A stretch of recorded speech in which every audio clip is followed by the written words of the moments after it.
For years, Officer Maddox harassed and humiliated those he deemed beneath him, confident that his badge would shield him from consequences. One morning, he stopped a black woman walking through her neighborhood, claiming she looked suspicious. She didn't back down. Words became threats, and threats became force. Maddox drew his gun, and in the chaos, it fired. He then arrested her on the spot, convinced she'd paid dearly for standing up to him. He thought the encounter was over, that the consequences would only be hers, but Maddox had no idea who he was dealing with. That woman wasn't just any pedestrian. She was Celeste James, the FBI director. He thought she'd be silent. He thought his badge would protect him. He thought the system would bury the truth, just as it always had. This time, the system wouldn't save him, because Celeste James wasn't walking away. She was fighting back. Before we go any further, comment where in the world you are watching from,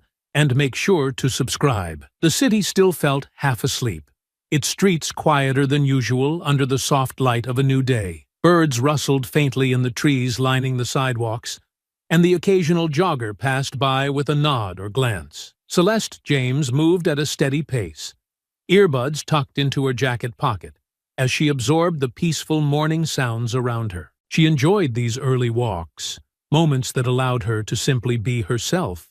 No meetings, no titles, no weighty decision, just another person out for a stroll. Her path curved through a quiet neighborhood of brick row houses, their windows catching glints of the rising sun. A couple sat on their porch, sipping coffee from matching mugs. Celeste waved back as they smiled her way, her steps calm and measured. She crossed at the corner, her gaze sweeping down the block to check the traffic light even though no cars approached. That was when she saw the patrol car. It was angled toward the curb a little awkwardly, engine running. The officer inside wasn't typing on a laptop or scanning a clipboard. He was watching her. Celeste noted him but didn't change her stride. She had seen that look before. Not casual observation, but assessment, judgment, measuring her presence against some invisible standard. A shift in her shoulders was the only sign she had registered it. But she kept walking, as though nothing had changed. As she continued down the block, she heard the low hum of the engine. The car moved, not fast, but just enough to match her pace. She felt the deliberate crawl behind her before she glanced back and saw the cruiser now following at a slow roll. Her jaw tightened for a fraction of a second, but she didn't stop. This was not new, and she knew better than to let him see any sign of unease. The cruiser eased up beside her and stopped again. This time the door creaked open, and the officer stepped out onto the sidewalk. "Ma'am?" The word was polite, but it carried a note of command. Celeste turned, her expression calm but inquisitive. "Yes?" The officer was tall and solidly built, with a close-cropped haircut that matched his pressed uniform. His tone was measured, but his body language conveyed authority, not inquiry. "Morning," he began, his eyes scanning her.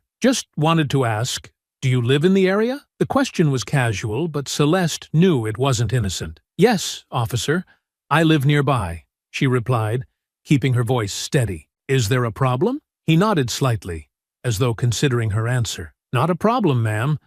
Just doing my rounds. We've had some reports of unusual activity around here recently, so I'm keeping an eye out." Her eyebrow lifted slightly. "Unusual activity?" she asked. "I'm just out for a walk." "Sure, I get that," he said, shifting his weight. "But you see, we've had some people loitering, and a few cars broken into. Just making sure everyone's where they're supposed to be." Her lips pressed into a thin line for a moment. Then she spoke evenly. "I haven't seen anything like that. It's a quiet neighborhood." He smiled faintly, but there was no warmth behind it. "Yeah, that's what they always say. You sure you haven't noticed anything out of place?" Celeste kept her tone calm but firm. "I'm certain." The officer's gaze lingered on her for a beat longer than necessary. Then he tilted his head. "Mind telling me exactly which house you live in?" Her patience thinned, but her voice remained steady. "Officer, I've answered your questions. I don't believe I need to provide you with that information." Something shifted in his stance. It was subtle, but the air seemed to tighten. His smile disappeared, replaced by a faint scowl. "Well, I'm just trying to keep the area safe, ma'am, he said, his tone sharpening slightly. If you don't want to cooperate, that's up to you. But it's going to look a lot better for you if you work with me here. Celeste tilted her head slightly, meeting his gaze without blinking. I'm not refusing to cooperate. I'm just asking why you need this information. His posture stiffened, and his hand rested casually on his hip, not on his gun, but close enough to make a point. The tension grew thicker as he squinted at her, as though trying to decide what game she was playing. I'd hate to have to take this any further, he said, his voice quieter now, more deliberate. You seem like a reasonable person. Don't make this harder than it needs to be. She exhaled slowly, keeping her stance relaxed. Officer, she said, her voice firm but calm, I've done nothing wrong. If there's something you suspect me of, I'd like to know what it is. Otherwise, I'd prefer to finish my walk. The muscles in his jaw tightened, and his fingers tapped once on his belt. The air felt heavy, the kind of moment where small decisions could shift the course of events. Celeste held her ground, her eyes steady on his. Maddox's voice dropped lower. You think you can just walk away from me? Her silence spoke louder than words, and that silence, strong, unflinching, was the moment when things began to spiral. Maddox shifted his weight, his stance widening as if to make himself seem larger. The subtle calm she carried, arms relaxed, posture steady, only appeared to deepen the furrow in his brow.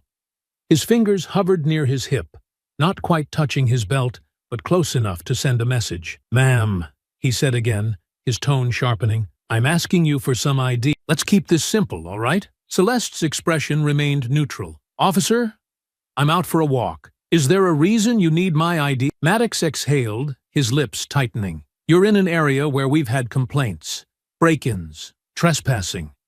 And I see someone walking around without a care in the world. That's why I need to confirm who I'm talking to. Celeste tilted her head slightly. Is there a description of a suspect I match? Or any specific report that would involve me? He frowned. I'm just asking a question. If you've got nothing to hide, then this should be easy. Just a quick check, and you're on your way. I'm not refusing to answer, officer, she said carefully. But I'm asking you to clarify. What about me seems suspicious? His shoulders stiffened. How about the fact that you keep dodging a simple request? When someone won't answer straight, it raises questions. And right now, I'm the one asking the questions. Her eyes stayed on him, calm and steady. I'm walking on a public street. That's not a crime.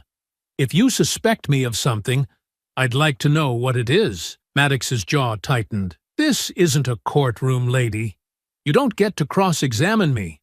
I've got every right to ask you who you are and what you're doing here. I've been patient, but if you're gonna act like this, I'll have to assume you don't belong here. That's an assumption, not a fact, she said quietly. And I'd prefer facts, officer. The word facts seemed to hit a nerve. His face darkened, his voice lowering. All right, fine. You want facts? I see someone wandering around a residential neighborhood, not from around here, refusing to cooperate. Fact. That's suspicious. Fact, Celeste countered, her tone even. I'm walking, not loitering, and I'm not refusing to cooperate. I'm asking for clarification on why you're stopping me. Maddox stepped closer, his boots scraping the pavement. You think you're smart, don't you? Trying to talk circles around me. But you're not above the law. I never said I was, she replied. I'm just asking you to follow the same rules you enforce. His lips pressed into a thin line, his hands resting on his hips. The tension between them had grown thick, the quiet neighborhood fading into the background. He glared at her for a long moment before muttering, People like you always think you're so clever. Her brow furrowed slightly, but she said nothing. Maddox leaned forward, his voice dropping. You can make this easy, or you can make it difficult. Up to you. I'd prefer clear communication, Celeste replied. Not threats. Maddox's face flushed, his patience clearly wearing thin. His hand shifted toward his belt, the movement calculated and deliberate. I'm giving you one last chance. Don't make me take this further. Maddox's lips curled into a thin, bitter smile. His hand rested just shy of his holster now, his stance wide and confrontational. "You think this is a debate?" he asked, his voice colder. "You're stalling, refusing to comply." "That's resisting, ma'am. You know what that means, right?" Celeste's shoulders squared slightly, her tone still calm. "I'm standing still. I haven't gone anywhere." "That's not resisting." Maddox let out a dry, humorless chuckle. "Standing still? You've been dodging every question I've asked. Every time I give you an order, you talk around it. That's resisting. You don't think it is? Too bad. I decide what resisting looks like." She kept her voice level. "Resisting means physically opposing you. I haven't done that." He leaned in slightly, his sneer deepening. "Lady, the way you're acting, it's the same thing. Non-compliance is resistance, and resistance is a problem." He moved closer, his hand twitching near his holster. The pressure in the air thickened, his aggression mounting with every breath. He was no longer just trying to assert control. He was looking for a reason to take this further. "I told you to keep your hands in sight. I told you to answer my questions. And all I've gotten is excuses. If you're not resisting, then show me you can follow instructions." "I haven't done anything wrong," Celeste said again firmly. "You still haven't given me a clear reason why you stopped me." His expression twisted into something darker. "You keep talking in circles like you're some kind of lawyer. You think you're smarter than me? You think you're gonna talk your way out of this?" "That's not what I'm doing," she replied. "I'm asking you to tell me what crime you think I committed." Maddox's hand shot out, grabbing her shoulder with enough force that she felt his fingers pressing into her muscles. The sudden contact made her body tense, but her voice remained steady. "Let go of my shoulder." His grip only tightened. "You don't give the orders here." Her voice lowered. "Remove your hand." The calm, unyielding tone in her words sent a flash of frustration across Maddox's face. He had expected fear, compliance, something he could interpret as submission. Instead, her stillness and poise only seemed to provoke him further. "Or what?" Maddox growled. "What are you gonna do about it?" She took a slow breath. "You need to step back." But he didn't step back. His free hand moved, drawing his weapon in one smooth, deliberate motion. The gun was low, not yet pointed directly at her, but its presence was enough to shift the confrontation into a far more dangerous territory. "Hands up!" he barked, his voice hard and commanding. Celeste's eyes flicked briefly to the weapon, then back to him. Her posture didn't change, though her muscles tensed slightly. "You're escalating something that doesn't need to be escalated." "I said, hands up," Maddox repeated, his tone rising. She lifted her hands slowly, palms open, showing she was unarmed. "There's no need for that. I'm cooperating." "Now you want to cooperate," he snarled. "Too late for that.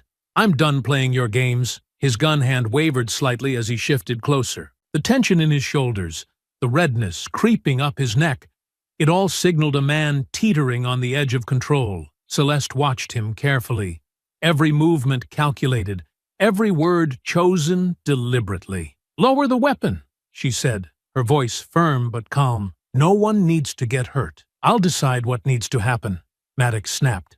"And you? Get on the ground." Her eyes stayed on his, unblinking. "Why would I need to get on the ground? I'm not a threat. I'm not running. I'm not armed." "You're not following orders," he shouted. "That's the problem. You think you're so smart. You think you can just stand there and talk your way out of this. But guess what? You're under arrest." Her voice remained even. "Arrest for what? For walking down the street? For resisting," he said, almost spitting the words.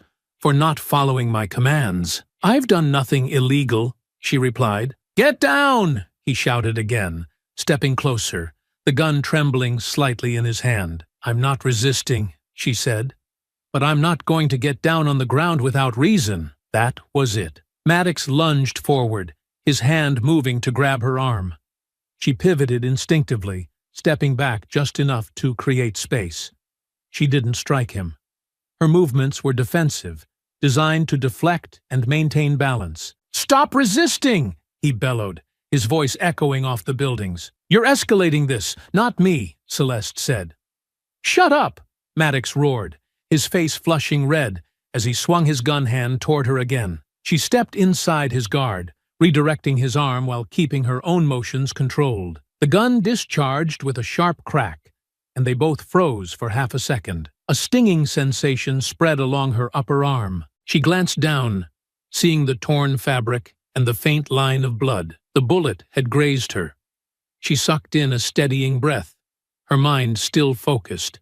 The sound of the shot seemed to jolt Maddox out of his rage. He saw the blood, his eyes widening for a moment before narrowing. He used the opening, grabbing her wrist and twisting her arm behind her back. "You're done," he muttered, his tone triumphant. He pressed her against a nearby parked car, forcing the cuffs onto her wrists. Celeste didn't resist. Her gaze remained steady as he tightened the cuffs, his breath coming in sharp bursts. "Assaulting an officer, resisting arrest.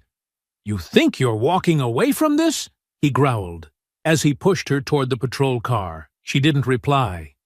The pain in her arm was sharp, but her silence was sharper. Maddox thought he had control now, that this was over, but the wheels in her mind were already turning. She let him think he had won. After all, Maddox still had no idea who he was dealing with. The ride to the precinct was steeped in tense silence, broken only by the rumble of the cruiser's engine. Maddox, seated rigidly at the wheel, refused to look back at Celeste in the rearview mirror. His knuckles were pale against the steering wheel, his jaw set. The sound of his heavy breathing filled the confined space, a low, uneven rhythm that betrayed the adrenaline still coursing through him. Celeste sat calmly in the back seat, her cuffed hands resting lightly on her lap. Her upper arm throbbed where the bullet had grazed her.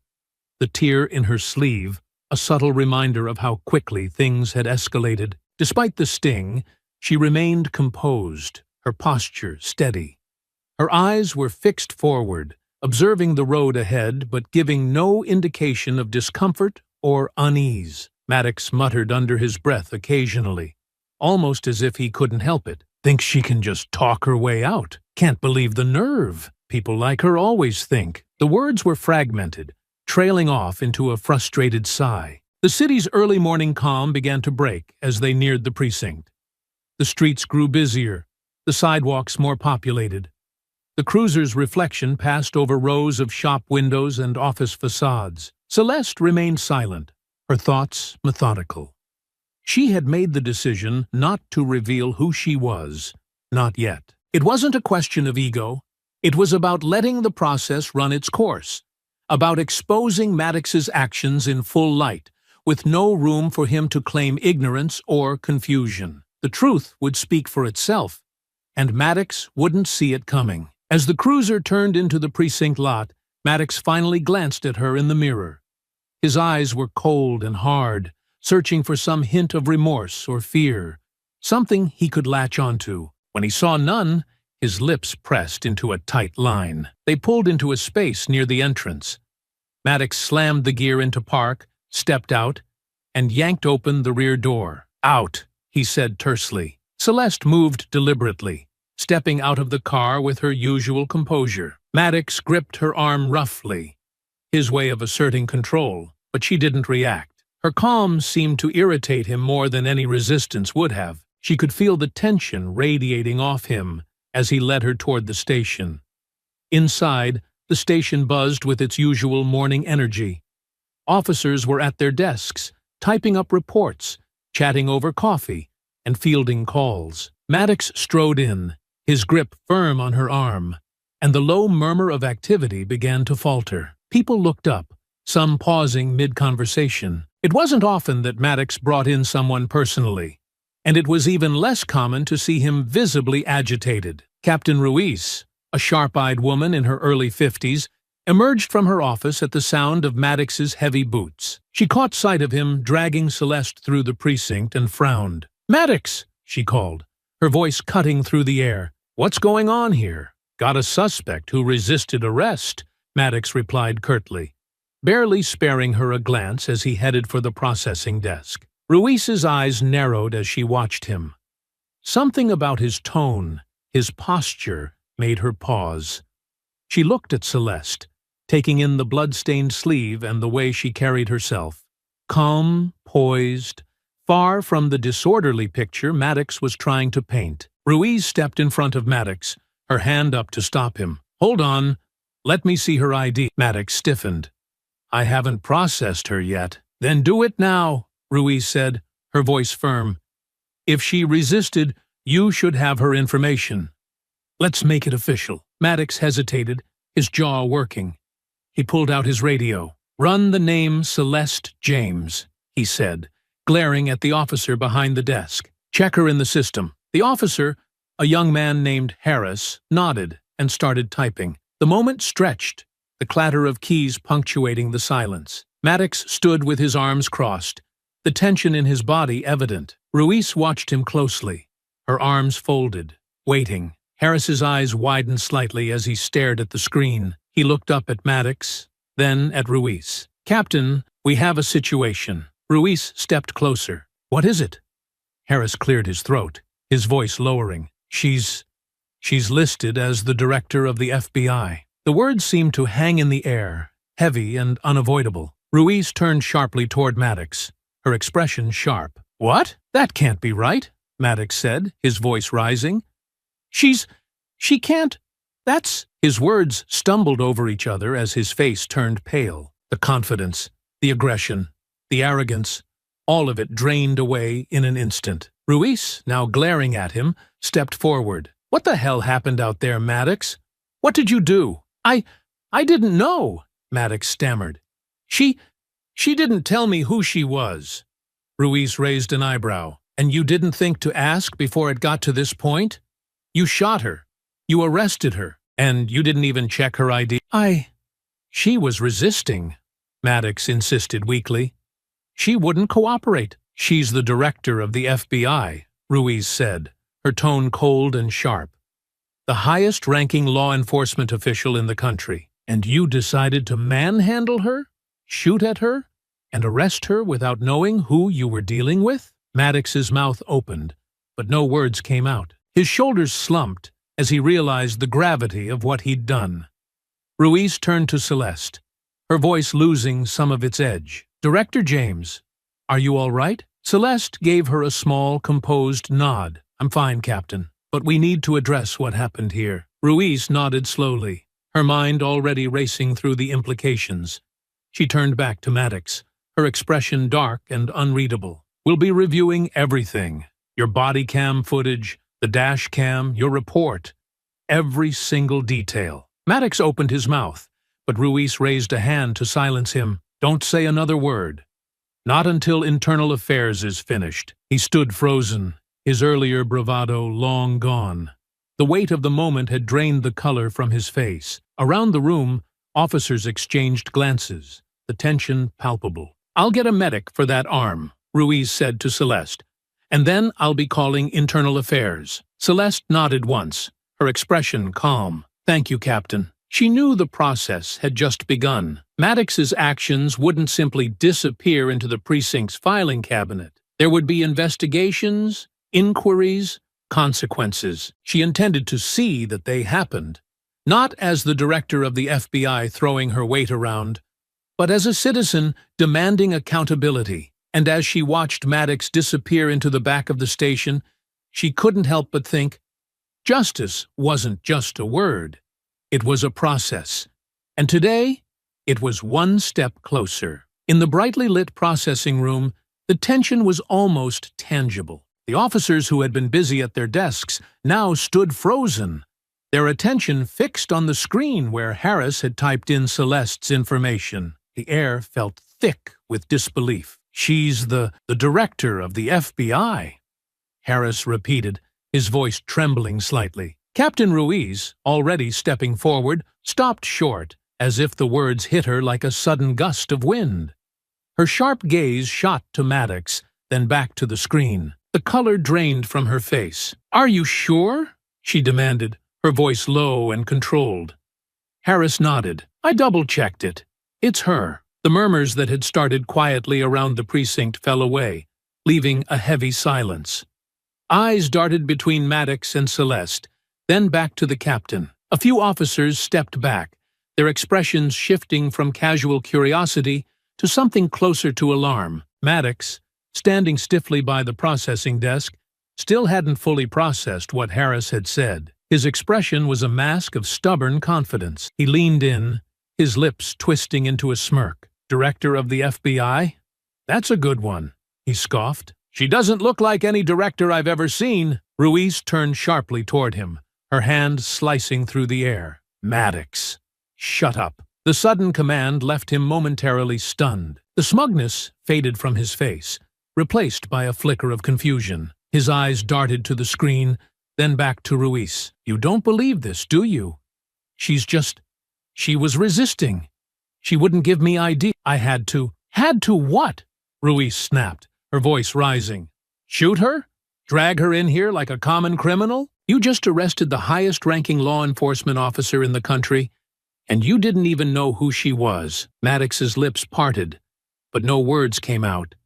His confidence wavered as he finally began to grasp the gravity of the situation. The other officers watched, their faces a mixture of shock and dread. No one spoke, but the weight of what was happening pressed down on everyone. Celeste, still standing calm and composed, despite her cuffed wrists and the faint streak of blood on her sleeve, looked at Ruiz with an air of quiet authority. "Captain Ruiz," she said evenly, "I'm glad you're here. I think we need to discuss what just happened." Ruiz nodded slowly, her eyes flicking once more to Maddox, who now seemed frozen in place. "You don't say," Celeste continued, her tone measured and deliberate. "Officer Maddox stopped me without cause. He failed to identify himself properly, then escalated the situation by using physical force and ultimately discharging his weapon. He arrested me under the pretense of resisting, when in fact, I never fled or fought back." Ruiz's gaze hardened as she listened.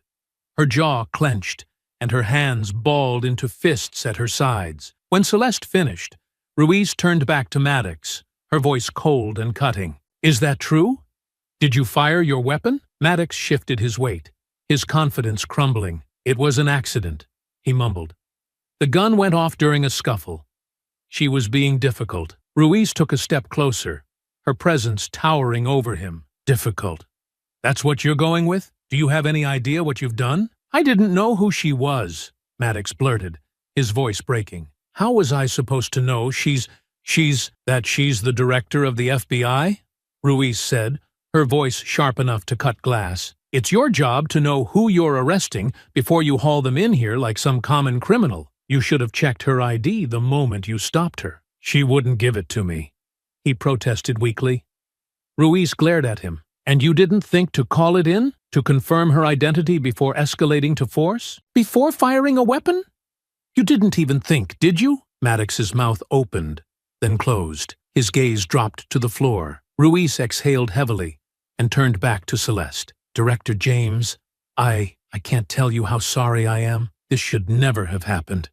We'll take every step to make it right." Celeste inclined her head slightly. "I appreciate that, Captain, but this isn't just about me. It's about the culture in this precinct. Officer Maddox isn't the first to act with such blatant disregard for proper procedure." Ruiz's face tightened, but she nodded. "You're right. This kind of behavior doesn't happen in a vacuum." At that, the murmur of voices rose slightly again, as if the rest of the precinct had been given permission to process what was unfolding. Maddox stood off to the side, pale and visibly shaken, his earlier bravado completely stripped away. The reality of what he'd done was sinking in, and it wasn't just his career that was at stake. Ruiz turned to Harris. "Get me all the paperwork on this, every detail of the stop, every note he filed.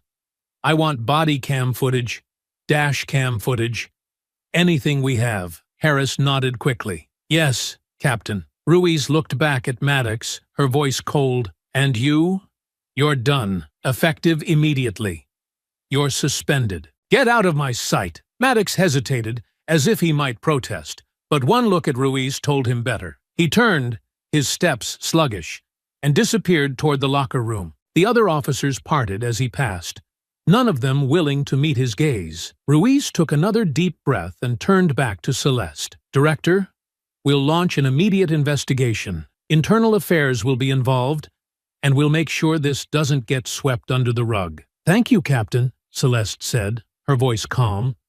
"I'll make sure this is followed through to the highest levels. It's not just about accountability. It's about preventing this from happening to anyone else." Ruiz nodded solemnly. She glanced toward the rest of her officers, her face grave. "Let this be a wake-up call. This is not how we do things here. Not anymore." As the room remained still, the weight of the moment settled over everyone. Celeste allowed herself a small, quiet sigh. The first steps toward accountability had been taken, but the road ahead was long. There would be reports, hearings, policy changes. Justice was never immediate, but it started here. By the end of the day, the story had already traveled far beyond the precinct walls. Word of the director's arrest spread rapidly, fueled by whispers among law enforcement circles and the steady drumbeat of media leaks. A brief mention on a local news station quickly became a top headline. The words "Director of the FBI" and "Arrested" didn't need much else to catch the attention of federal authorities. By morning, the Department of Justice had been informed, and Internal Affairs was preparing to descend on the precinct. Captain Ruiz knew she had no choice but to cooperate fully. The moment the news hit, her office phone hadn't stopped ringing. Calls from superiors, colleagues, and even old friends wanting to know how something like this could happen on her watch. The pressure was mounting, but she wasn't about to let the situation spiral further out of control. This was a mess of Maddox's making, and now it was her job to clean it up, or at least show she was willing to try. When the Internal Affairs team arrived, they brought the air of quiet authority that came with knowing they were there to assess, not to please. They worked methodically, reviewing the arrest report, watching the body cam footage, and interviewing everyone who had been in the station that morning. Ruiz sat down with them, her tone straightforward, and her answers measured. She didn't try to shield Maddox. She told them what she knew, that Maddox had made the arrest on his own, that he hadn't verified her identity, and that he had escalated a routine stop into something far more serious. As for Maddox himself, he was still clinging to what was left of his confidence. He had been officially suspended as soon as the full scope of his actions became clear, but he walked through the precinct hallways with his head high, his jaw set, as though daring anyone to challenge him. He spent most of his time muttering about how he hadn't done anything wrong, how he had simply followed procedure. His voice carried an edge of indignation, but it rang hollow in the ears of his colleagues, who had seen the footage and heard the fallout. In the meantime, Captain Ruiz took a more personal approach. She reached out to Director James directly, arranging a private meeting in her office. She didn't try to hide her unease as Celeste stepped into the room. The bandage on Celeste's arm stood out starkly against her otherwise composed appearance.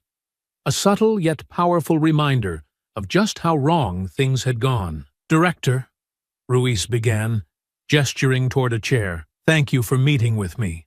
I wanted to speak with you directly, if that's all right." Celeste took a seat, her demeanor calm but unyielding. "Of course, Captain. I think a conversation is long overdue." Ruiz nodded, folding her hands on the desk. "I want to start by saying how deeply sorry I am for what happened. I know that doesn't change what you went through, but I need you to understand that this isn't something I'm willing to let slide." Celeste gave a slight nod. "I appreciate that, Captain, but I'm not looking for apologies. I'm looking for action. This is about more than what happened to me. It's about what allowed this to happen in the first place." Ruiz leaned forward, her voice lowering. "I agree. I've seen issues in the precinct before, but this is a wake-up call. We need to change how we handle stops, how we train our officers, how we monitor their behavior." Maddox's actions didn't come out of nowhere. If I'm being honest, I should have seen this coming. Maddox didn't act alone, Celeste said pointedly. Yes, he pulled the trigger, but the culture in this precinct allowed someone like him to thrive unchecked. You need to root that out.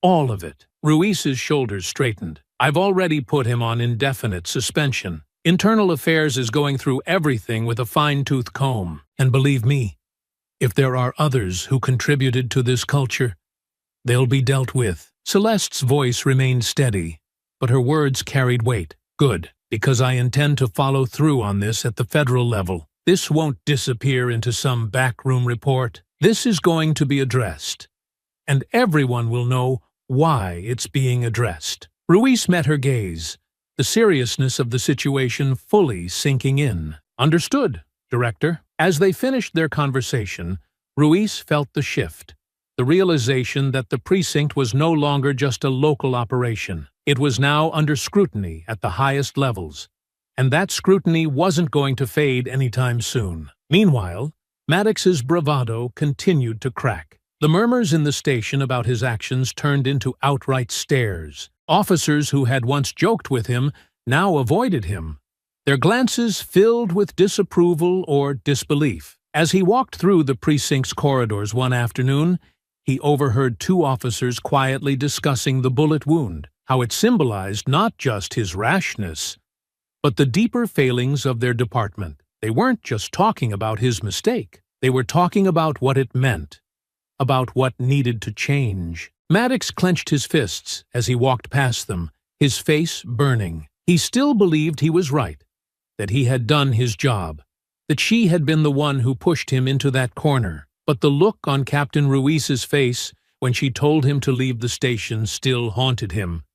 The quiet authority in Celeste's voice as she calmly recounted every moment of the encounter still echoed in his ears. And now, the prospect of what was coming, a formal investigation, potential legal consequences, the loss of his career, was finally sinking in. As he sat alone in the locker room, his defiance began to falter. He wasn't just facing suspension. He wasn't just facing the end of his job. He was facing the reality of what he'd done, of who he'd chosen to pick a fight with. And as much as he wanted to hold on to his anger, he couldn't shake the feeling that he had lost something far greater than his badge. By the time the footage made it to the press, the story had already taken on a life of its own. A grainy, muted clip of Celeste's arrest appeared online one evening, first shared anonymously on a social media account, and then picked up by a local journalist. Within hours, it was all over the news. Major network primetime segments, cable roundtables, opinion columns, headlines and hashtags dominated the discussion. FBI director arrested by local police, racial profiling at the highest levels, and unequal justice exposed. The images told a damning story.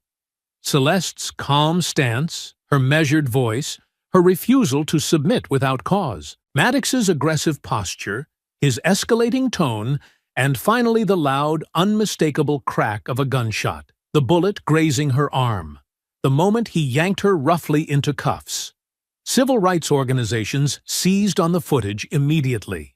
Advocacy groups and legal experts began dissecting the tape frame by frame, calling out every procedural failure, every unnecessary use of force. Prominent civil rights leaders took to social media and national platforms, describing the event as nothing less than a reckoning in uniform. Their speeches were pointed, their words cutting. If the director of the FBI can be treated this way, what does that say about our justice system? What does that say about the ordinary citizens who don't have the weight of a federal title behind them? The term stuck. Reckoning in uniform became a rallying cry, a hashtag, a shorthand for something that had been brewing beneath the surface for years. It was about Maddox, yes, but it was also about the broader system that allowed him to act with impunity. News outlets began running segments not just about the arrest, but about the precinct itself. Investigative reports surfaced, citing internal documents, anonymous sources, and the precinct's long history of misconduct complaints. And Maddox wasn't the only one under scrutiny. His record was unearthed and dissected. Excessive force complaints that had been quietly closed. Disciplinary actions that went nowhere. Testimony from citizens who had filed reports against him, only to see those reports vanish into departmental limbo. Every piece of information fed the growing outrage. The local police union attempted to push back at first, calling it a misunderstanding.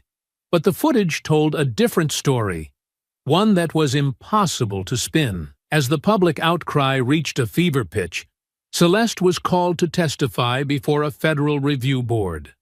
The hearing was broadcast live, and millions tuned in. She sat at the long table, calm and composed. The bandage on her arm, a stark reminder of what had happened. Her words were measured, deliberate, but there was no mistaking the quiet fire behind them. "I was stopped without cause," she began, her voice steady. "I asked for clarification. I was not given any. When I refused to comply with a baseless order, the situation escalated.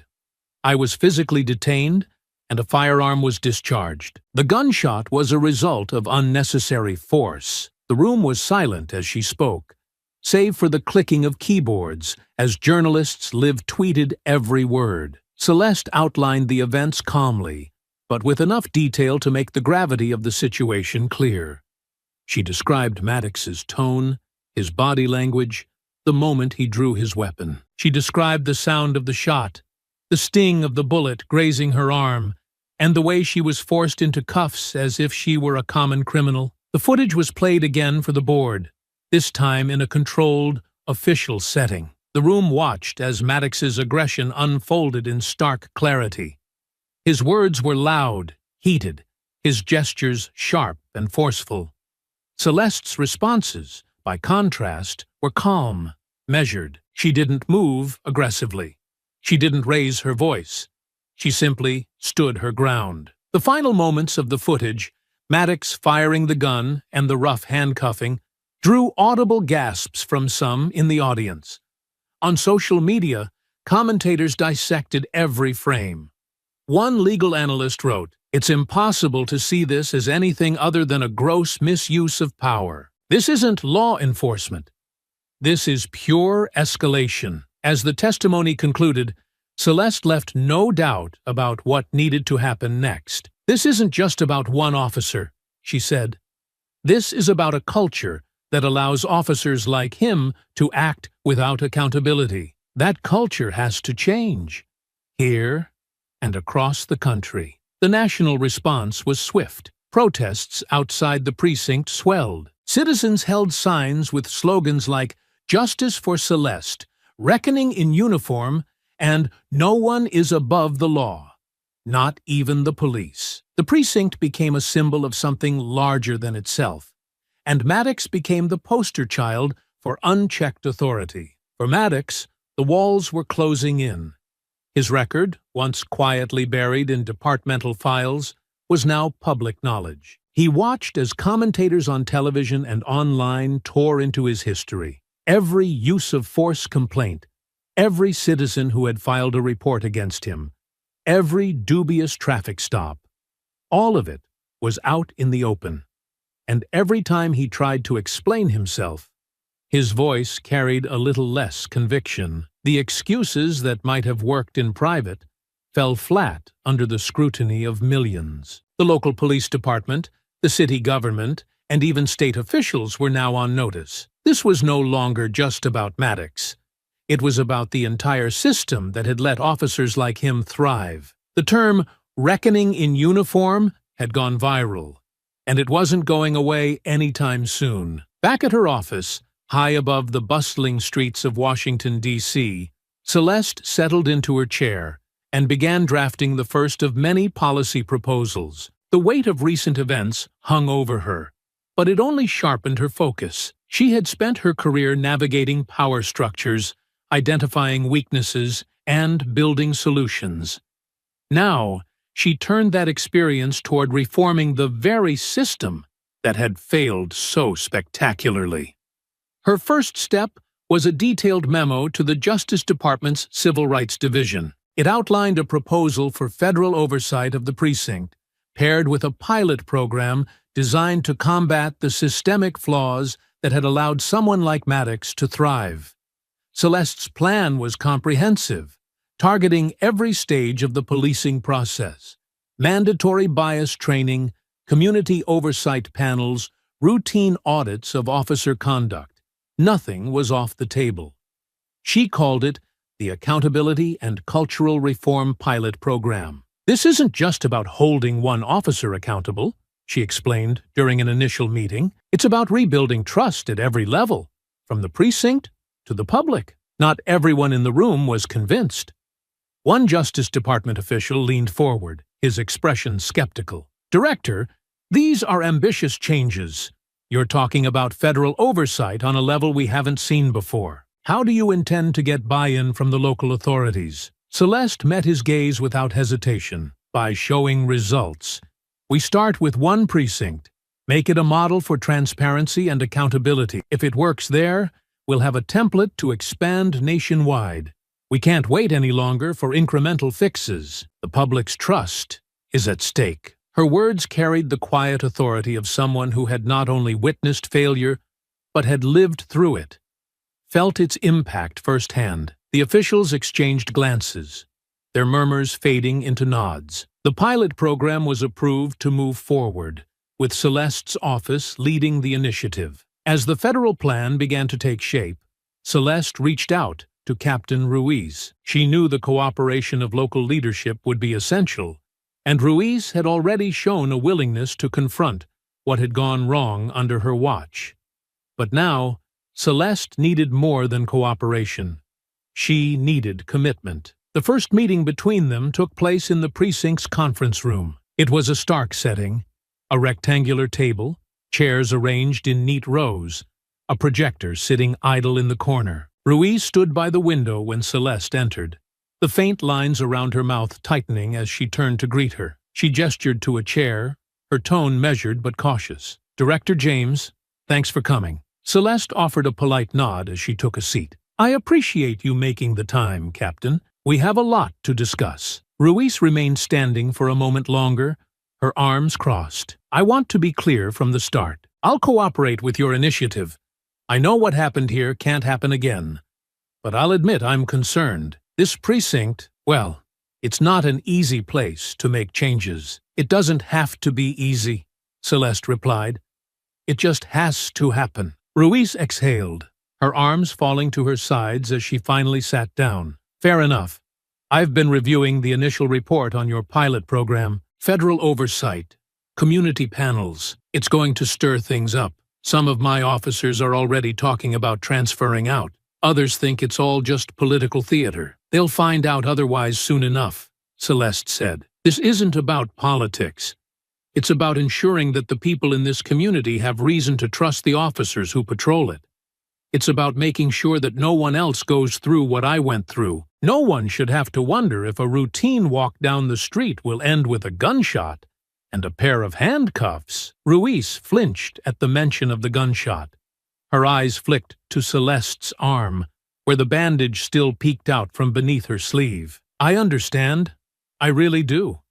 And for what it's worth, I don't believe most of my officers would have handled that stop the way Maddox did." "But they let him keep working there," Celeste countered. "They saw his pattern of behavior, and no one stopped him. That's what we have to change." Ruiz nodded slowly. "You're right. And I'll do whatever it takes to make it happen." The room fell quiet for a moment. Outside, the precinct hummed with activity. Phones ringing, keyboards clicking, conversations murmuring in the halls. But inside that conference room, the weight of what they were attempting settled over them both. "Maddox is just the start," Celeste said finally. "He's a symptom, not the disease. We need to address the culture that allowed someone like him to think he could act with impunity." Ruiz leaned forward, resting her elbows on the table. "And what happens if the changes don't stick? If the officers who've been here for years resist? If they start looking for ways to undermine it? Then we hold them accountable," Celeste said simply. "The ones who resist change can leave. The ones who stay will be part of something better." Ruiz held her gaze for a long moment before nodding. "All right, let's do it." Meanwhile, the legal process against Maddox was moving swiftly.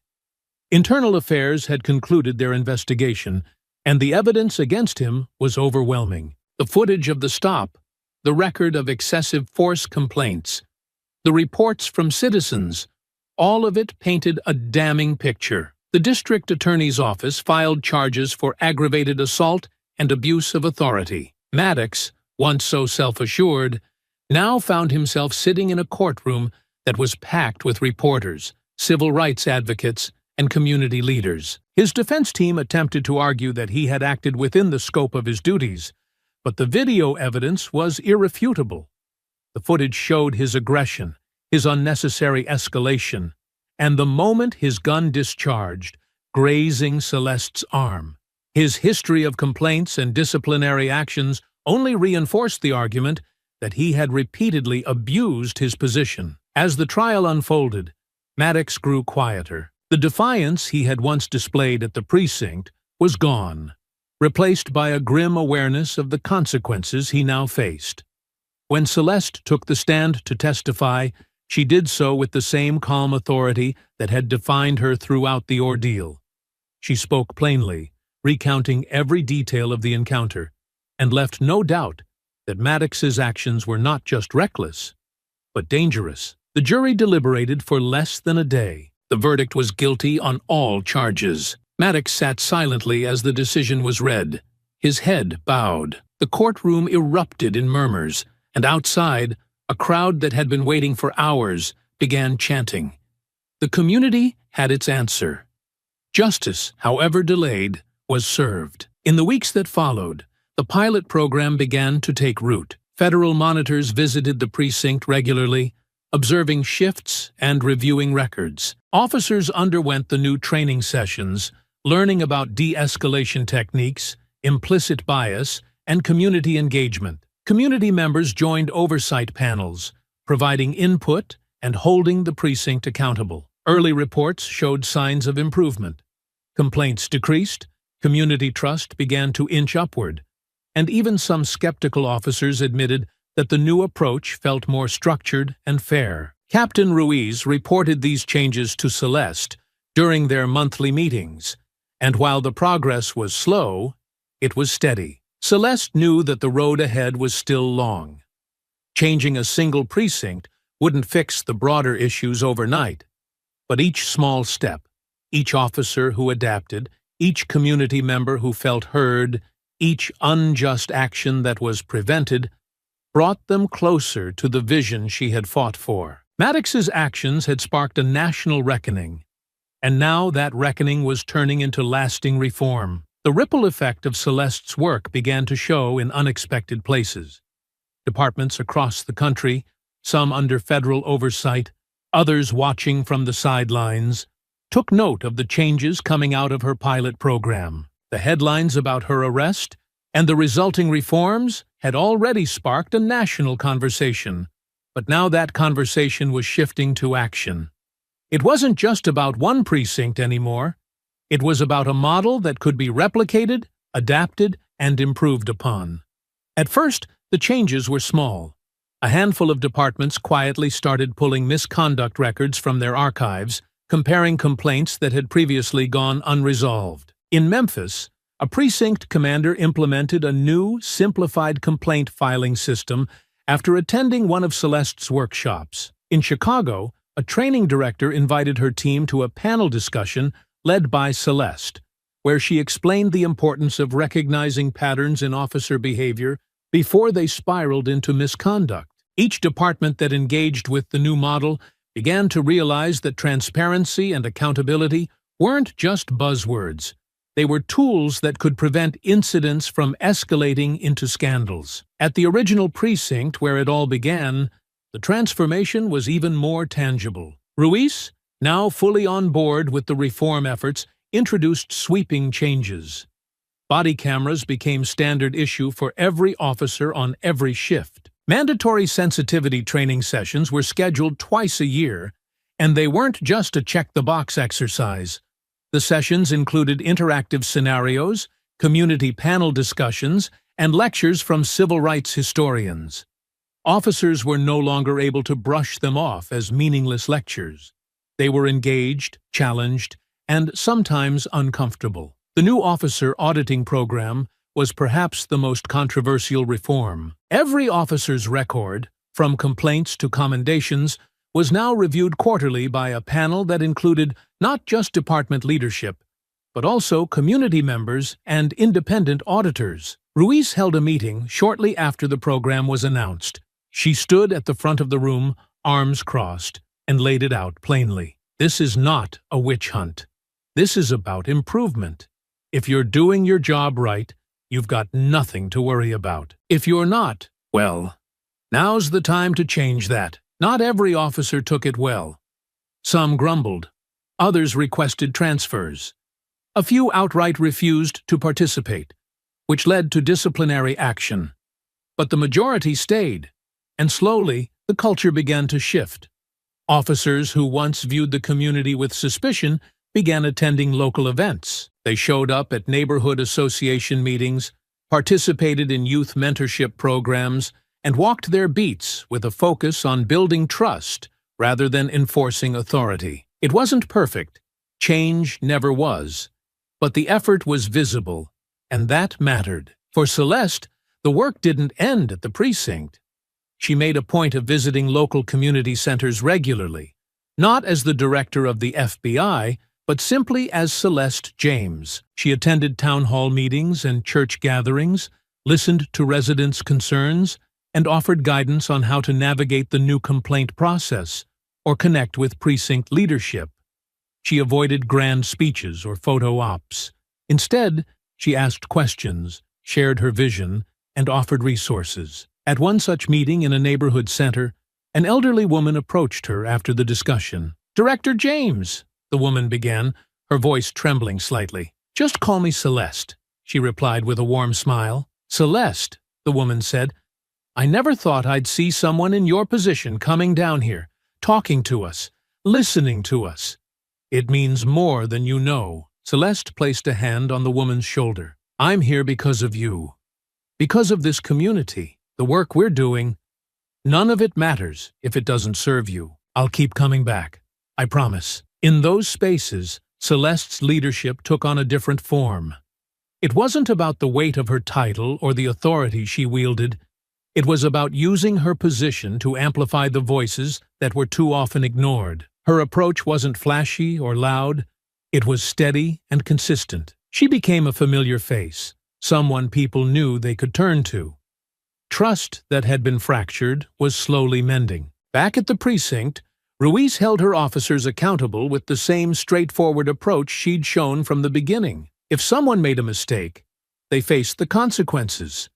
But they were also given the tools to improve. Ruiz instituted a mentorship program, pairing younger officers with seasoned veterans who had embraced the new model. She met with her staff regularly, ensuring that no one could claim ignorance of the new policies or procedures. Celeste and Ruiz met once a month to review progress. They discussed the latest statistics: complaints down 30%, community engagement up 40%, and shared stories of how officers were adapting. Ruiz recounted one instance where an officer, once known for being overly aggressive, had diffused a tense situation simply by taking the time to talk to a distraught father instead of jumping to conclusions. "That's exactly the kind of change we need to see," Celeste said, her tone one of cautious optimism. "It's slow, but it's happening," Ruiz agreed. One officer at a time. As the months went on, the structural changes solidified. Community panels became a regular fixture, not just for reviewing complaints, but for advising on policy. The precinct held open house events, inviting residents to tour the facility, meet officers, and learn about the new oversight measures. Public trust, while still fragile, was beginning to grow. People felt safer filing complaints, knowing they would be taken seriously. They felt more connected to the officers who patrolled their streets, knowing those officers were being held to a higher standard. Celeste continued to push forward, never losing sight of the broader goal. The precinct's transformation was just one piece of the puzzle. She maintained open lines of communication with other departments that were testing similar reforms, sharing best practices, and offering guidance. Her work wasn't about creating a legacy. It was about creating a system that could sustain itself long after she was gone. And through it all, she remained true to her principles. She never used her title to gain personal power. She used it to protect those who had none. Her name became synonymous not with authority, but with accountability. She became a symbol of what policing could look like: fair, transparent, and just. In time, Celeste's efforts expanded beyond the precinct's borders. But in that small community, the change was felt most deeply. Residents who once felt invisible now had a seat at the table. Officers who once operated without oversight now worked under the watchful eyes of their peers and the public.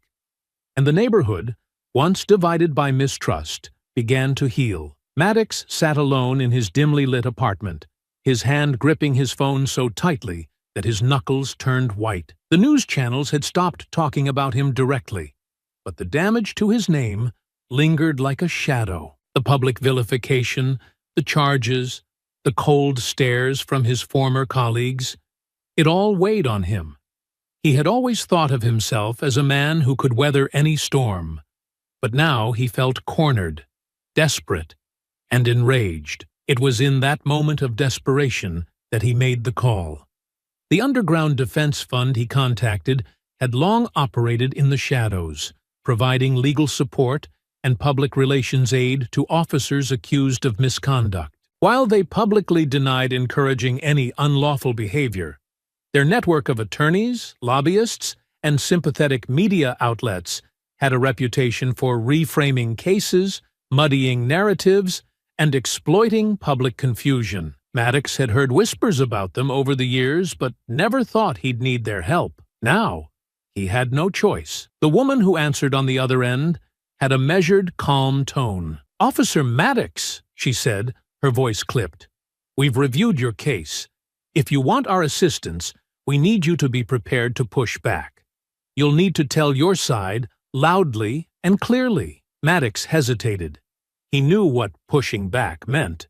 It wasn't about the truth, it was about reshaping the story. But at this point, the truth didn't matter to him. He felt betrayed. By his department, by the system, and by the public who had so easily turned on him. If the fund was willing to back him, he'd play along. "What do you need me to do?" Maddox asked. "We'll draft statements," the woman said. "You'll make a public claim that this entire incident was orchestrated. You'll say that Director James deliberately provoked you, that she resisted arrest, and that she assaulted you. We'll position it as a calculated move on her part to create a scandal. With the right framing, we can shift public perception." "People have seen the footage," Maddox replied, his voice uncertain. "They'll know it's not true." "They've seen clips," she corrected. "Not the full context. Not your side. There are always gaps we can exploit. People want to believe that the system they trust didn't fail. We just have to give them an alternative narrative." Maddox's grip on the phone tightened. He felt a bitter satisfaction at the thought of turning the tables. If he could convince even a small segment of the public that Celeste had set him up, it might make him less of a pariah. And if he could plant doubts in the minds of those investigating him, maybe, just maybe, he'd find a way out of this mess. Over the following weeks, a coordinated campaign emerged. Social media accounts linked to fringe groups began circulating stories about a so-called conspiracy against Maddox. Anonymous blogs claimed that Celeste had a personal vendetta against the police, that she had orchestrated the confrontation to fuel her own agenda. Hashtags like Justice for Maddox and Exposing the Setup started to trend among certain circles. Some commenters even suggested that the footage had been edited, that what the public saw was a distorted version of events designed to frame an innocent officer. The noise was loud and persistent, even if it didn't gain mainstream traction. It created just enough doubt to complicate the investigation. Internal Affairs received a flood of inquiries from officers who had once worked alongside Maddox, some asking if they could clarify details about his record. Meanwhile, community members who had previously supported Celeste's reforms began receiving anonymous emails filled with twisted versions of the story. The goal wasn't to prove Maddox's innocence, it was to make the truth harder to find. Celeste, however, refused to engage directly. She read the headlines, the social media posts, the scathing comments, and remained outwardly unfazed. "We stick to the evidence," she told her team during a strategy meeting. "The moment we respond to those claims, we validate them. Let them shout. We'll let the facts speak for themselves. Instead of fighting the noise, Celeste doubled down on her efforts to uncover more evidence of systemic issues within the precinct. She worked closely with internal affairs, reviewing old case files, digging through archived complaints, and identifying patterns of misconduct that had been overlooked. The more she uncovered, the clearer it became that Maddox's behavior wasn't an isolated incident. It was the product of a culture that had allowed small violations to pile up until they were too big to ignore. Her findings were damning. One officer had been quietly disciplined for excessive force 5 times without a single complaint being made public.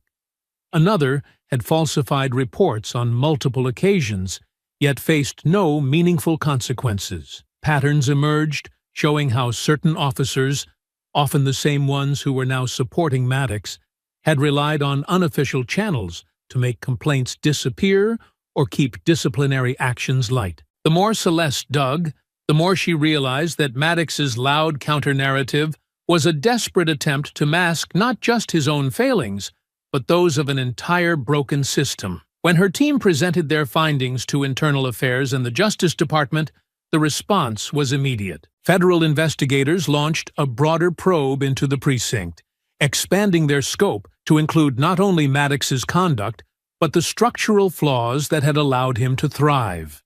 They brought in independent auditors and legal experts to review policies, evaluate training protocols, and recommend changes. While Maddox's claims gained traction among certain fringe groups, his allies in the precinct began to dwindle. The officers who had supported him grew quieter as the weight of the evidence piled up. The community, already skeptical of his character, rallied behind Celeste's reforms.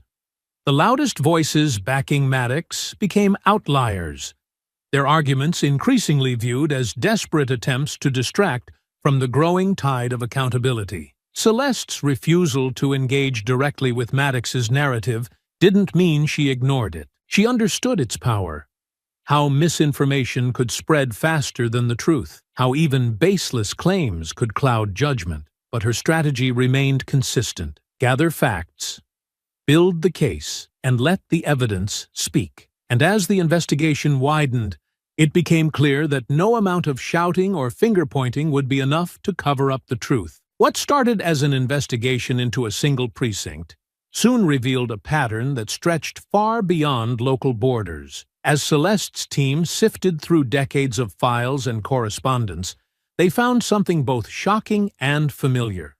Precincts from various cities, quietly sharing strategies for avoiding scrutiny. These weren't casual exchanges. They were deliberate methods, tactics to minimize the visibility of complaints, obscure use of force records, and manipulate internal reviews. The evidence was fragmented at first. A few old emails between commanding officers hinting at best practices for rephrasing incident reports.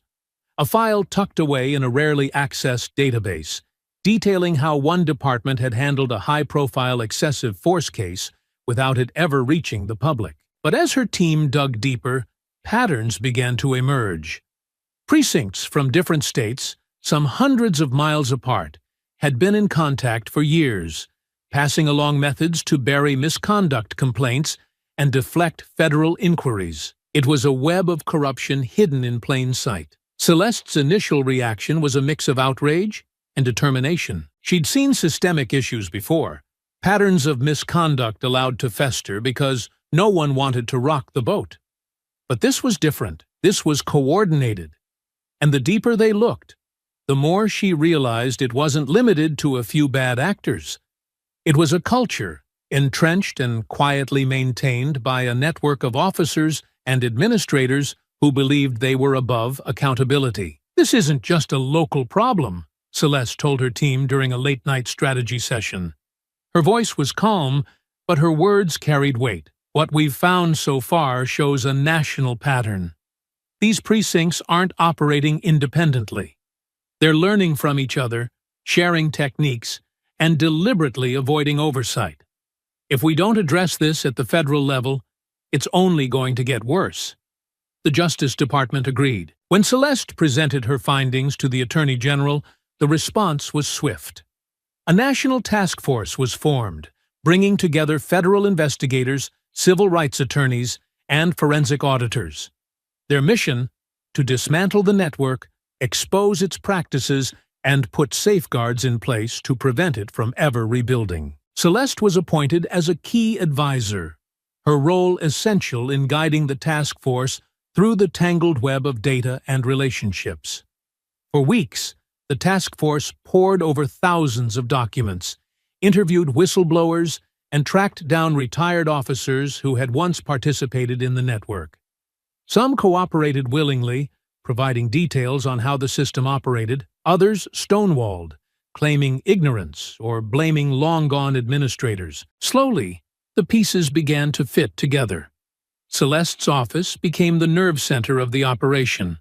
Her desk, usually neat and organized, was now covered in charts and printouts, arrows connecting precincts, lists of names tied to buried complaints, dates and times of key exchanges. Maps of the United States were pinned to the walls, dotted with color-coded marks showing the extent of the network's reach. But even as the investigation grew, Celeste never lost sight of her original goal. This wasn't about settling scores or painting all officers with the same brush. It was about exposing the structures that allowed misconduct to flourish and creating a framework for lasting reform. She spent long hours drafting recommendations for policy changes. Each time the task force uncovered another layer of the network, Celeste and her team worked to develop solutions: mandatory public transparency for all internal investigations, whistleblower protections for officers who reported misconduct, federal oversight panels that could step in when local authorities failed to act. Yet for all the progress, the work was not without its challenges. The network's supporters, both those still on the force and those long retired, fought back in ways both subtle and overt.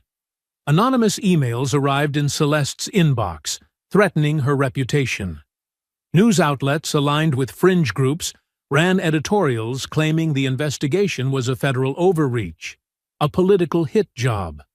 Some of the precincts involved began destroying records or claiming that files had been lost in server outages. Every step forward seemed to prompt a new roadblock. Despite these hurdles, Celeste stayed focused. She leaned on her team, her allies in the Justice Department, and the communities who were now rallying behind the reforms. Community leaders, civil rights organizations, and even some current officers who had grown tired of the old system began speaking out in favor of the task force's work. Public support for reform grew, even as the network's defenders tried to sow doubt. The shift from one rogue officer to a national pattern of corruption was significant. It changed the tone of the entire conversation.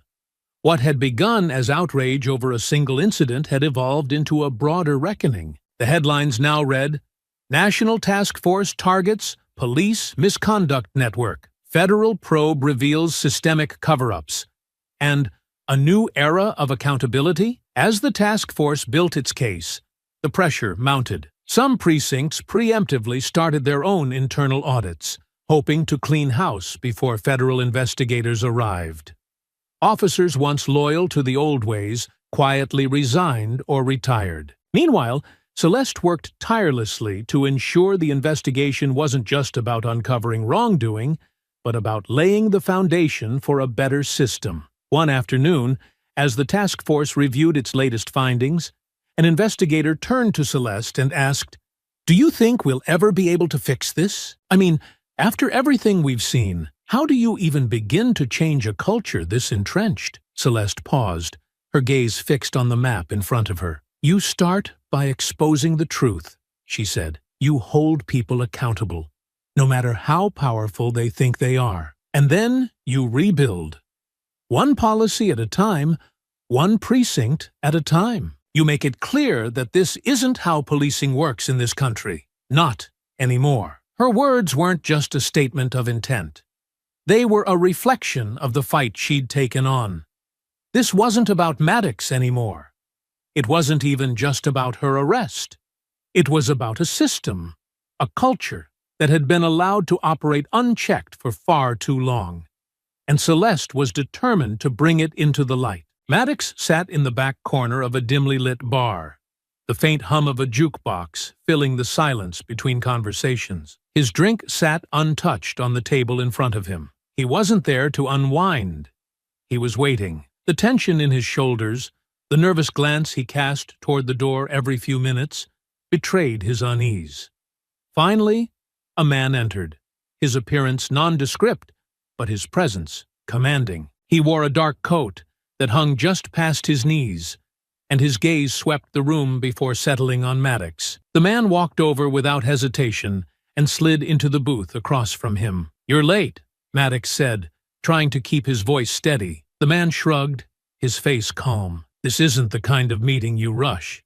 You're the one who reached out to me, remember? You knew how this works." Maddox leaned in, lowering his voice. "I need help. Real help. Everything's falling apart, and I can't go down like this." The man, a figure known only by his alias, Haven, studied Maddox for a moment before speaking. "And what exactly do you want me to do?" "You've got a reputation," Maddox replied. "You fix things, make problems disappear." Haven raised an eyebrow. "Fixing things isn't free, and it's never clean." Maddox's hands clenched into fists under the table. "I don't care about clean. I need certain people silenced, certain records lost." Haven leaned back, the faintest smirk tugging at the corner of his mouth. "You're talking about federal witnesses, people who've already gone on record. They can be scared off," Maddox said quickly, "intimidated. And if they don't back down, we can make sure their statements vanish. You've done it before." Haven's smile disappeared. "I've done many things before. That doesn't mean I'll do them for you." Maddox's expression darkened. "I'm paying." "Of course you are," Haven said, his tone dismissive. "But understand this. If you bring me into this, you won't control what happens. Once I start, it doesn't stop until the problem is gone." "That's exactly what I need," Maddox said through gritted teeth. "Start with her." Haven tilted his head. "The director? Bold move. Her family. Anyone connected to her," Maddox said, his voice rising slightly. "She's the reason my life's been destroyed." Haven's gaze sharpened. "Careful now. This kind of play doesn't just put her at risk. You cross certain lines, and you might find yourself in a worse position than you are now." Maddox leaned closer. "I don't care.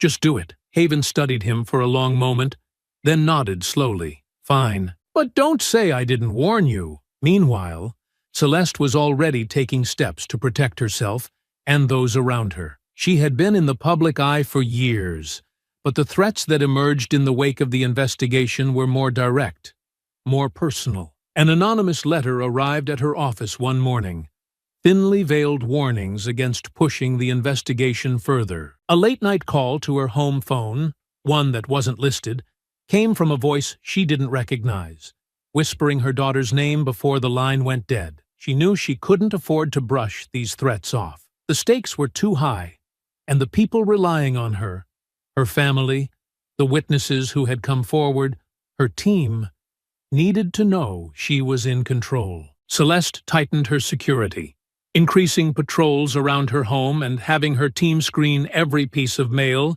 and every incoming call. She contacted the FBI's Protective Services Division and assigned round-the-clock protection to her family. One night, as she sat in her home office reviewing the latest task force findings, her chief of staff called with another update. "Director," the voice on the other end said, "we've received intel suggesting someone's trying to track down the witnesses from Precinct 7's internal review. They've been digging into addresses, family members, financial records." Celeste's grip on her pen tightened. "Who? We don't have a name yet, but we know they're working through intermediaries.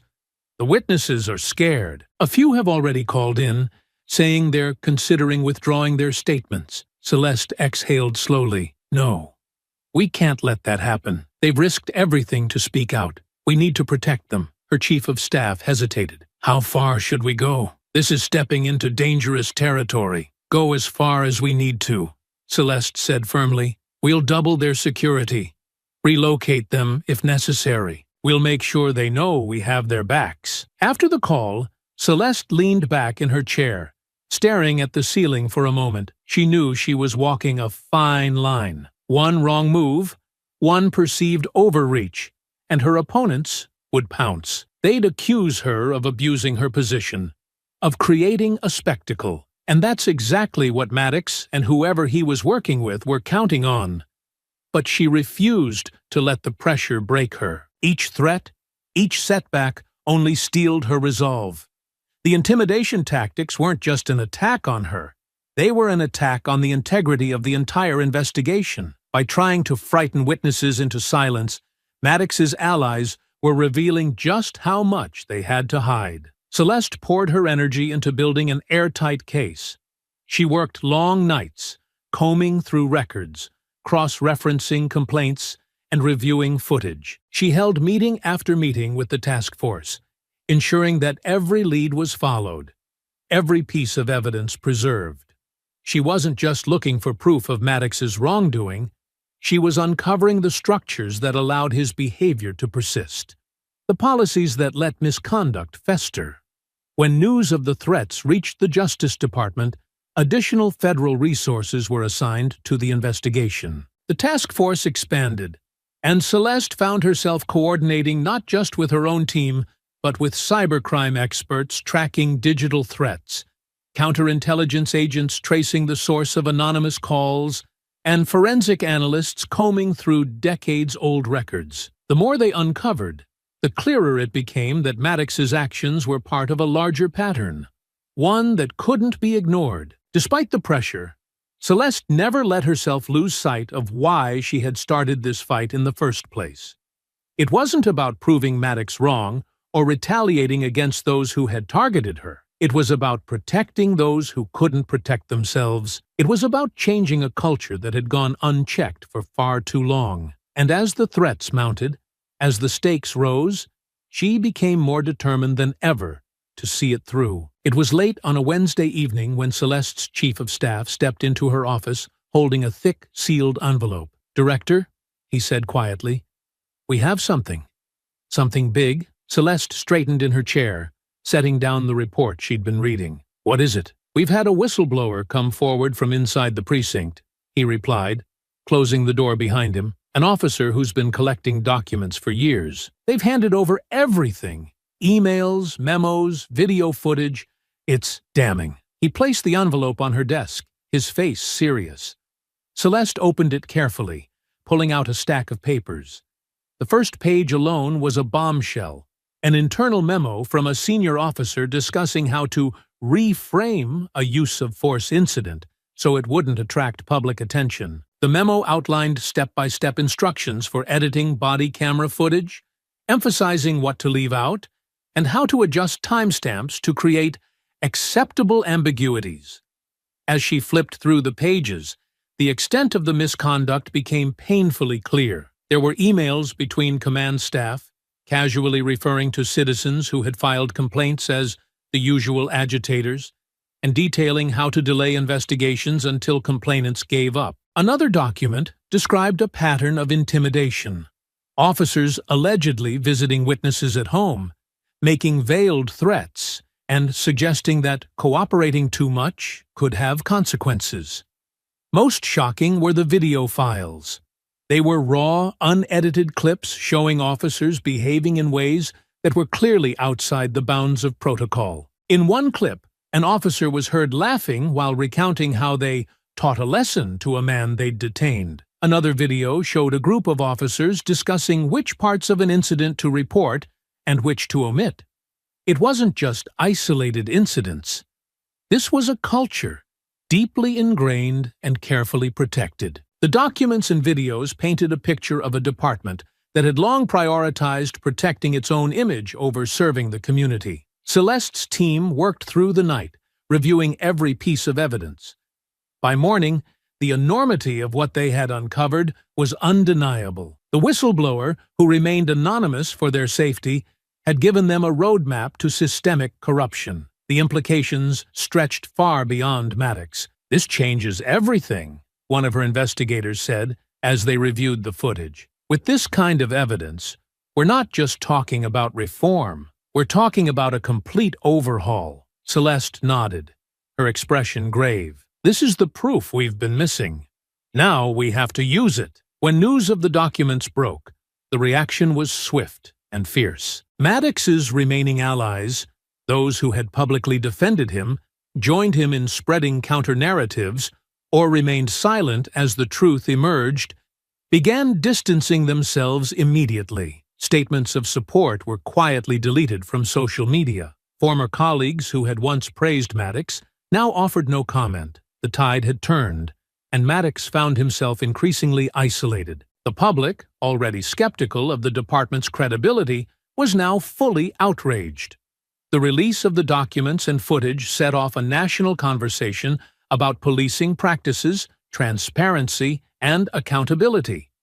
Civil rights leaders and community advocates who had long called for change used the evidence to demand sweeping reforms not only in Celeste's precinct, but across the country. One by one, key figures from Maddox's inner circle abandoned him. A former commander who had once vouched for him issued a public apology, saying, "I was wrong to defend him. I didn't know the full extent of his actions, and I can't stand by them." A local police union, under pressure from its members and the community, withdrew its support and called for an independent review of its own internal policies. The silence around Maddox grew louder and more telling. Meanwhile, Internal Affairs worked quickly to review the whistleblower's evidence. Within weeks, they issued a set of sweeping recommendations. The precinct was ordered to implement mandatory transparency measures, including public access to all use-of-force reports, routine audits by independent reviewers, and a ban on editing body camera footage without full disclosure. Senior officers implicated in the documents were placed on administrative leave pending further investigation. Celeste watched as these changes were announced, but she remained clear-eyed. This was a victory, but it wasn't the end. "We're just scratching the surface," she told her team during a meeting. "There are more departments out there with the same issues. More officers who think they're above the law. This is a step, but it's not the finish line." Her focus never wavered. As public sentiment solidified in her favor, she used that momentum to push for national reforms. She met with lawmakers to advocate for federal oversight of policing standards. She worked with community leaders to ensure that the changes taking place in her precinct were being replicated elsewhere. She called for the establishment of a permanent national database of officer misconduct, a resource that would make it nearly impossible for officers to escape accountability by simply transferring to another department. The calls for accountability grew louder, echoing from city councils to state legislatures to Congress. The documents from the whistleblower had done more than expose one precinct's corruption. They had revealed a pattern that many had suspected, but few could prove. Now, with evidence in hand, the conversation could no longer be ignored. As for Maddox, his attempts to build a counter-narrative crumbled under the weight of the whistleblower's revelations. The public knew the truth now, and no amount of spin could change it. His legal battles continued, but without support from his peers or the community, his case was no longer about clearing his name. It was about facing the consequences of his actions. In the weeks that followed, Celeste received messages from community members thanking her for her persistence. Parents who had once feared for their children's safety on the streets expressed cautious hope. Younger officers, inspired by the reforms, began approaching their jobs with a renewed sense of purpose. But Celeste knew there was still more work to be done. The culture she was fighting had been built over decades. Dismantling it would take time, vigilance, and an unwavering commitment to justice. And while the whistleblower's documents had given her team a powerful tool, it was up to her to ensure that the momentum they had built didn't fade. "This is just the beginning," she said to herself one quiet evening, as she stood by her office window, looking out at the city below. "There's so much more to uncover, so much more to fix." The fight was far from over, but with the truth finally in the open, Celeste was more determined than ever to see it through. There's so much more to uncover, so much more to fix. The fight was far from over, but with the truth finally in the open, Celeste was more determined than ever to see it through. The lecture hall at Quantico was packed. Rows of new recruits, each one dressed sharply in their academy-issued uniforms, sat at attention as Celeste walked to the front of the room. The walls were adorned with photographs of past graduating classes and framed commendations for the Academy's history of excellence. But today wasn't about tradition.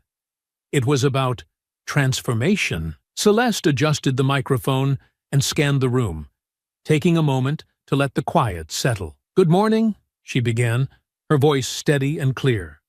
"I won't stand here and tell you that the job you've chosen is easy. It's not. Being an agent, serving your country, is one of the most difficult paths you can walk.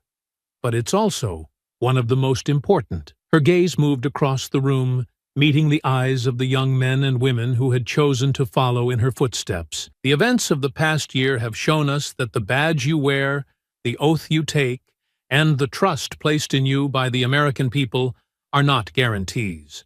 They must be earned every single day." The recruits listened intently, their expressions a mix of curiosity and determination. Celeste continued, outlining the purpose of the new ethics and community engagement program. The curriculum went beyond policy manuals and legal codes. It included real-world scenarios, ethical dilemmas, and case studies of past failures. It was designed to instill not just knowledge, but a mindset, one that prioritized accountability, transparency, and empathy. "We'll teach you the law," she said. "We'll teach you investigative techniques, counterintelligence strategies, and how to handle high-pressure situations. But most importantly, we'll teach you how to lead with integrity, because if you fail to uphold the values this badge represents, you fail the people you've sworn to protect." The room was silent as her words sank in. These recruits weren't just hearing another lecture. They were being challenged to think about the kind of agents they wanted to become. Celeste knew that if she could instill that sense of responsibility now, they would carry it with them throughout their careers. But the work didn't stop at Quantico. Over the next several months, Celeste traveled to cities across the country, speaking to law enforcement officers, community leaders, and policymakers. At each stop, she shared her vision for a new era of policing and federal law enforcement. She talked about the importance of building bridges between agencies and the communities they served. She highlighted the successes of the pilot program, pointing to how transparency and accountability had begun to repair trust in even the most fractured precincts. In Chicago, she spoke at a packed town hall meeting. A young officer approached her afterward, his voice shaking slightly as he said, "Director James, I never thought I'd hear someone in your position say the things you said tonight. I joined because I wanted to help people, but I've seen things that made me doubt this job. You've made me believe it's possible to do it right." In Atlanta, she visited a community center that had once been wary of law enforcement. Children and parents gathered to listen as Celeste explained how the new training programs were helping to reshape how officers approached their work. A local pastor stood up at the end and said, "For the first time in years, I feel like we're not just being heard, we're being seen." Celeste's message resonated. As she spoke, she saw the shift in attitudes. Young recruits approached her after speeches, asking how they could get involved in community outreach programs. Seasoned agents began mentoring new officers, ensuring that the lessons Celeste championed weren't just part of a training module, but became part of the everyday culture. In time, the Quantico program became the gold standard for ethical training in federal law enforcement. Other agencies adopted similar initiatives, and the ripple effects spread through police departments and federal offices alike. Celeste's efforts inspired not just a change in policy, but a change in mindset. Recruits no longer joined solely for the prestige of a badge or the authority it conferred. They joined because they wanted to be part of something bigger, something honorable. Celeste remained pragmatic. She knew that no single program could solve all of law enforcement's issues. Misconduct wouldn't vanish overnight, and there would always be challenges. But she also knew that the foundation she had laid through her actions, her reforms, and her relentless advocacy, was solid. And that foundation would support meaningful change long after she was no longer at the helm. One evening, after delivering a speech in New York City, Celeste sat in her hotel room, looking out over the city's bright lights. She thought about the long road she had traveled, from her arrest to the investigation that followed, to the reforms that now spanned the country. There was still work to be done, but for the first time, she felt the weight of progress, a sense that the tides were truly turning. Director James, a young journalist, had asked her after the speech that night, "Do you think you'll ever see a perfect system?" "No," she had replied without hesitation. "Perfection isn't the goal. The goal is a system that corrects itself, that holds itself accountable, that never stops trying to improve. The goal is a system that protects the people it serves, and I believe we're closer to that than we've ever been." Celeste's words echoed in her mind as she looked out at the city. She had built something that would outlast her, a framework for integrity and honor. And with that, she knew that her work, while never truly finished, had made a difference that would endure. The precinct's halls felt different now. The posters lining the walls celebrated accountability and service rather than vague mottos about strength. The new leadership team, led by a captain known for transparency and fairness, made it clear that every complaint, every report, would be reviewed thoroughly. Officers who once scoffed at oversight now sat attentively in training sessions on bias and de-escalation. Changes that had once seemed impossible were now routine. Outside, community events that had previously been marred by tension began to transform. Neighborhood cookouts, hosted by precinct officers, were no longer met with suspicion, but with smiles. Parents brought their children to meet the officers, not to warn them, but to show them that these men and women were there to help. Trust, broken for so long, was starting to rebuild. Slowly, but surely. Celeste followed these developments closely. Letters and emails poured into her office from across the country. Some came from parents who felt safer letting their teenagers walk home after school. Others were from officers themselves, new recruits who saw her as an inspiration, and veterans who admitted they'd once doubted change was possible. One letter came from a woman who simply wrote, "Thank you for showing my grandson that integrity matters." Celeste kept the letters neatly organized in a box on a shelf, not out of pride, but as a reminder of why she had started this fight in the first place. It was never about personal recognition. It was about ensuring that others wouldn't have to go through what she did. It was about creating a system where justice wasn't just a word, but a reality. In her office, she placed the badge she wore on that fateful day inside a small glass case. It sat on the edge of her desk, not as a trophy, but as a solemn reminder. That badge symbolized the cost of silence, the price of looking the other way. Every time she glanced at it, she remembered how close the system had come to failing entirely, and how much effort it took to set it on a better course. One crisp autumn morning, Celeste stepped out of her home and began her walk through the neighborhood, the same walk she had taken that day when everything changed. This time, as she turned the corner, she saw two officers patrolling on foot. They recognized her immediately, offering respectful nods. She returned the nod, noticing the ease in their demeanor. There was no tension in the air, no underlying sense of mistrust. The streets felt lighter. As she continued her walk, she passed a small park where children played and neighbors gathered. A few people smiled and waved, and she smiled back. The sun rose higher in the sky, its light filtering through the trees. With every step, Celeste felt a deep, quiet satisfaction. It wasn't victory, not exactly. It was something more enduring. It was the knowledge that she had played a part in ensuring justice didn't just arrive that day, but that it stayed. I hope you enjoyed that story. Please share it with your friends and subscribe so that you do not miss out on the next one. In the meantime, I have handpicked 2 stories for you that I think you will enjoy. Have a great day.